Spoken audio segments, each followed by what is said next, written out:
Hey guys, it's iDavis here. I'm a content creator on YouTube, and in this video I'm going to share with you my approach to culture in Elvenar and how I balance it in my city. But before we jump into it, if you don't want to lose any new Elvarian tips and tricks, join us and subscribe to this channel. So let's take a look at cultural buildings first, as they are of course one of the main sources for culture in Elvenar. When you take a deeper look into my city layout, you will hardly find any either chapter or event cultural buildings, as I try to save as much space for productions as possible.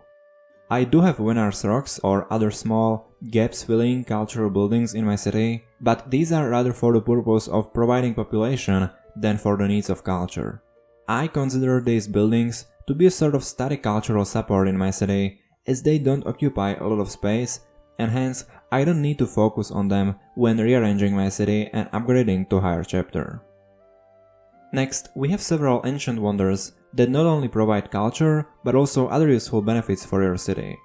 The Sanctuary, or the Martial Monastery if you play for elves, was one of my priority wonders since I unlocked it. Over time, I managed to get this wonder to level 30, and so became one of my main cultural sources, providing over 400,000 culture with the city layout of the Traders of Untitled Chapter.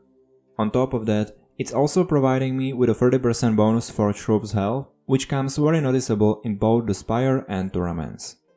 The next wonder, which is my baseline support of culture, is the Watchtower Ruins. Both of the effects of this wonder are focused on culture, as the second effect increases the cultural bonus of motivated buildings by your neighbors.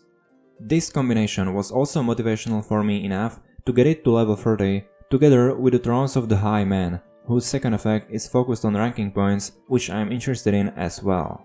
All these wonders keep their size while constantly increasing their cultural output, as it is calculated by the required culture of your city, which is of course increasing over time.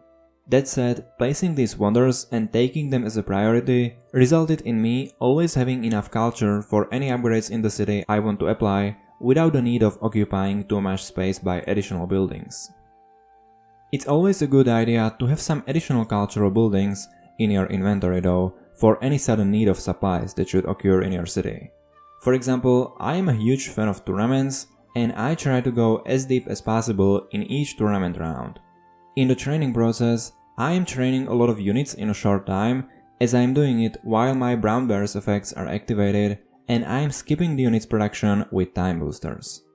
This requires a lot of supplies, but with having some small corner in my city and some cultural buildings prepared in my inventory, I can temporarily increase my cultural bonus, enhance my workshops, and by running on short, ideally 5 minutes productions, produce a good amount of supplies in a short time.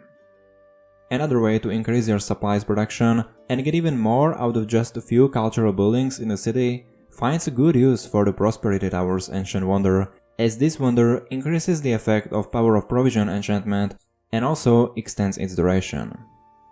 And with that being said, this is how I tend to approach culture in my city, by preparing a few strong sources for it, and instead of occupying a lot of space by many cultural buildings, rather enhance the workshops with enchantments, of which you can get many from tournaments, by participating actively in them every week.